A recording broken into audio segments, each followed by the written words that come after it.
अच्छा स्वामी जी, देखिए लोगों के दिमाग में जूस एक नया स्वामी जी लोगों के दिमाग में ये बात बैठी हुई है कि फैटी लीवर आमतौर से अल्कोहल की वजह से होता है, शराब की वजह से होता है। लेकिन रिसर्च ये बता रही कि शराब से ज़्यादा ख़राब लाइफस्टाइल, गलत खान पान, मोटापा, ये सब फैटी लीवर की बीमारियां दे रहे हैं। यानी दुश्मन सिर्फ अल्कोहल नहीं है, ये तीनों भी हैं। इसका मतलब ये नहीं कि हम अल्कोहल को सपोर्ट कर रहे हैं। तो ज़रा सही खान पान के साथ साथ स्वामी जी लाइफ स्टाइल में जो दिक्कत है, ज़रा उसको भी ठीक करवाइए।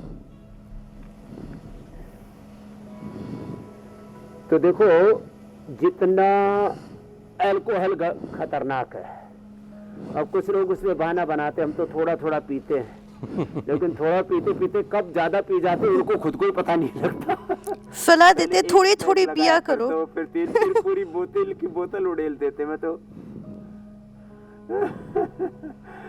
मैं देखता हूँ जो है, कुछ लोग बोले तो वाइन तो अंगूर का जूस है, फिर मैंने कहा अंगूर ही खा लेना सड़ा करके, जरूरी है। तो खैर, तो मैं विदेश यात्रा पर जब जाता हूँ तो देखता हूँ एक एक दो लीटर एक एक आदमी पी जाता है थोड़ी थोड़ी करके। तो ये तो छोड़ना है। बाकी अपने खान पान में तब्दीली ये करनी है, एक चीज हमें ध्यान में रहनी चाहिए, सब चीजें। और मोटापा के लिए तो ये अभ्यास बहुत ही जरूरी है। अर्धहलासन, पादवृत्तासन, द्विचक्रिकासन आज भी करा देते हैं, मोटा नहीं होना है। सब चीजें सबके लिए नहीं हैं।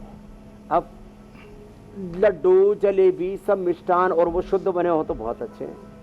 तो देखो मेरे भाई, अर्धहलासन, पादवृत्तासन, द्विचक्रिकासन, ये ऐसे इस तरह से ये अभ्यास ऐसे करना है। अर्धहलासन, पादवृत्तासन, द्विचक्रिकासन, ऐसे। तो जैसे शुगर वालों को मिष्टान बना है, जैसे बीपी वालों को नमक ज़्यादा खाना बना है, जैसे कैंसर वालों को डेयरी प्रोडक्ट्स और उनको तो बहुत ही स्ट्रिक्ट डाइट पर रखते हैं, ऐसे ही जैसे वात रोगियों के लिए दही, छाछ, नींबू अचार, टमाटर खटाई दुश्मन है, जैसे कफ रोगियों के लिए घी और दूध भी बिना हल्दी, बिना शिलाजीत के लेंगे तो वो अंदर ऐसा कफ की फैक्ट्री सी लगा देता है दूध। तो हर बीमारी में जैसे परहेज है ना, तो लीवर की बीमारी में भी हमें परहेज करना पड़ेगा। फ्रूट्स, वेजिटेबल्स, सलाद। और लीवर की बीमारियों में सबसे अच्छा तो होता है प्रोटीन के लिए ना, बकरी का दूध, नहीं तो गाय के दूध का पनीर या दही, ये सबसे बेस्ट होता है। और वो भी 1 गिलास या 1 कप से ज़्यादा नहीं। तो ऐसी चीज़ खाने पीने में तब्दीली लानी पड़ेगी।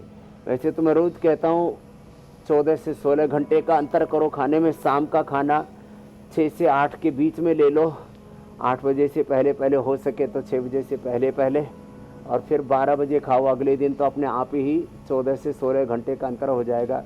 और इतनी देर में तो ऐसे कड़ाके की भूख लगती है, फिर लक्कड़ पत्थर हजम ऐसे होगा। लीवर के ऊपर एक रत्ती भर भी फैट नहीं जम सकता। अब हम सुबह खाली पेट 1 चम्मच गाय का घी पी लेते हैं और हमारा लीवर पर क्या, पूरे शरीर पर कोई फैट का प्रश्न ही नहीं है। और जो जिनका फैट बढ़ा हुआ उनके लिए ये अभ्यास, जिनका मोटापा बढ़ा हुआ है, अर्धहलासन, पादवृत्तासन, द्विचक्रिकासन, और ये तो बहुत ही ज़बरदस्त है, स्थित कोणासन, चक्की आसन।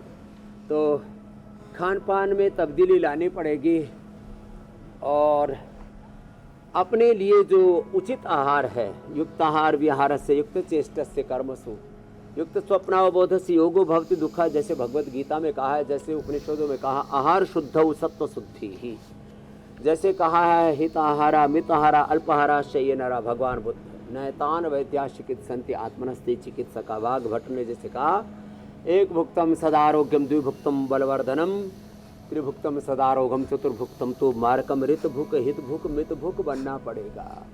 और लंघनम परम औषधम, आहार ही उपचार है। इस सिद्धांत को समझ करके, आहार को औषध मान करके, भगवान का प्रसाद मान करके, उसको जीवनीय तत्व मान करके स्वाद तो लो। स्वाद तो अपने आप आएगा। जब देखो भूख कड़ाके की लगती है ना, तो सूखी रोटी में भी स्वाद आता है, और यदि भूख नहीं होती तो सारे पकवान फीके पड़ जाते हैं।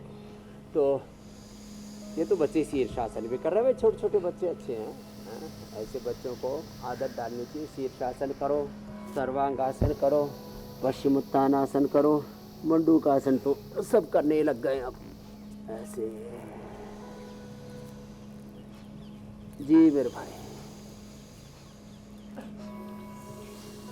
ध्यान में चले गए हुसैन। अगला विषय नहीं लेंगे हुसैन?